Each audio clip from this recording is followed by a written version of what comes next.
मैं अगली फिल्म जो कर रहा हूँ उसका नाम है द दिल्ली फाइल्स, और ये बंगाल बेस्ड है। और मैंने बंगाल में पिछले 2-3 साल से काफ़ी टाइम गुजार रहा हूँ, थोड़ा उसको अंडर द कवर रखता हूँ, खामोश रहता हूँ, लेकिन मैं बहुत ज़्यादा उसके ऊपर रिसर्च कर रहा हूँ।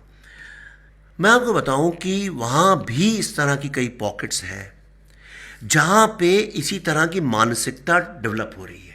वो मानसिकता ये है कि हम भारत के पार्ट नहीं हैं, हम इन लोगों से अलग हैं, और ये एक एंटी हिंदुइज्म, एंटी इंडिया एक एक माइंडसेट डेवलप हो रहा है। और इस माइंडसेट को सपोर्ट करने वाले हैं अर्बन नक्सल्स। जिन लोगों ने कश्मीर, आप देखिए अभी ये हुआ जो रियासी में, इसके बारे में आपने देखा होगा, जनरली जो इन्फ्लुएंसर्स हैं, इंटेलेक्चुअल्स हैं, फिल्म इंडस्ट्री के लोग हैं, मीडिया के जो लोग हैं, लेफ्टिस्ट लोग हैं, ये जनरली इसके बारे में कुछ नहीं बोलते हैं कभी। They keep quiet. और अगर फंस जाएंगे मजबूरी में, प्रेशर में उनको बोलना पड़ेगा, तो एक दो लाइन ऐसी कर्टसी की लिख देंगे कि हाँ भाई उनके जाने से बड़ा अफसोस हुआ, गलत हुआ। ऐसा नहीं होना चाहिए। लेकिन जो एक इमोशनल आपने एजिटेशन या मूवमेंट देखा होगा ब्लैक लाइव्स मैटर में, या ऑल आइज ऑन रफ़ा में, अभी आप पूरी की पूरी फिल्म इंडस्ट्री खड़ी हो गई थी ऑल आइज ऑन रफ़ा इस तरह से, जैसे कि बम्बई के किसी सबर्ब में कोई अटैक हो गया हो जहां वो लोग रहते हैं, बैंड्रा में या वर्सोवा में। लेकिन ये आपको इमोशन इंटेंसिटी इस मामले में नहीं मिलेगी।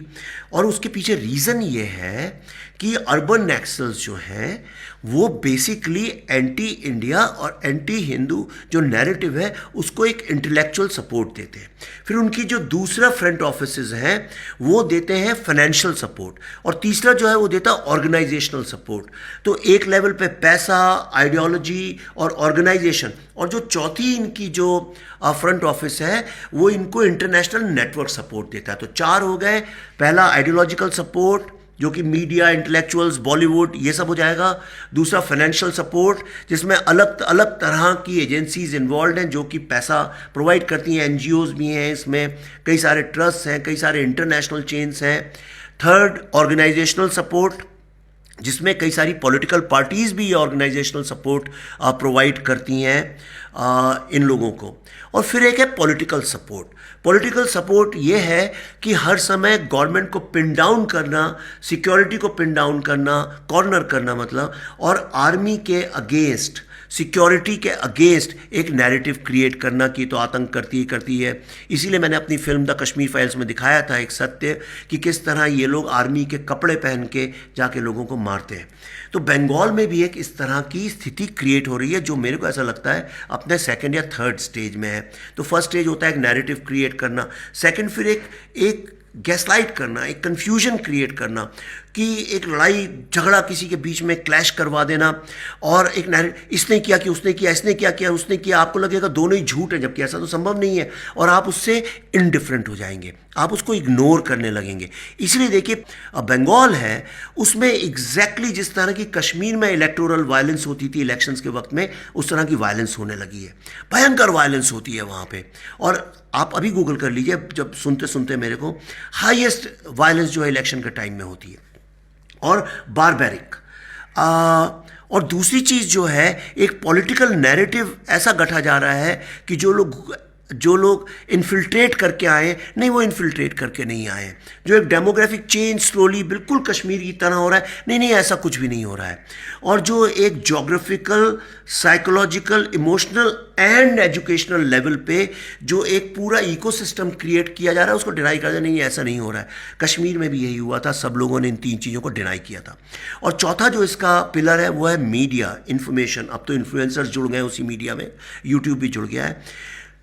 तो मीडिया आपको कितनी इन्फॉर्मेशन देते हैं, आपने देखा होगा कि किस तरह से बरखा दत्त जी ने, जो उस वक्त बहुत एक प्रोमिनेंट जर्नलिस्ट थी, आज मत जाइए, but at that time she was a very important voice, उन्होंने एक गलत नैरेटिव क्रिएट कर दिया था कि तो जो जेनोसाइड हुआ है और जो माइग्रेशन हुआ है कश्मीरी हिंदुओं का, ये तो ऑपरेशन की कहानी है। एग्जैक्टली जैसा मोपला में इन्हें क्रिएट किया था, ये ऑपरेशन है। ये क्या है कि हिंदू लोग बड़े ज़मींदार थे और उनके अगेंस्ट ये गरीब मुस्लिम लोगों ने असर्शन किया है, अपनी हक की आवाज़ उठाई है।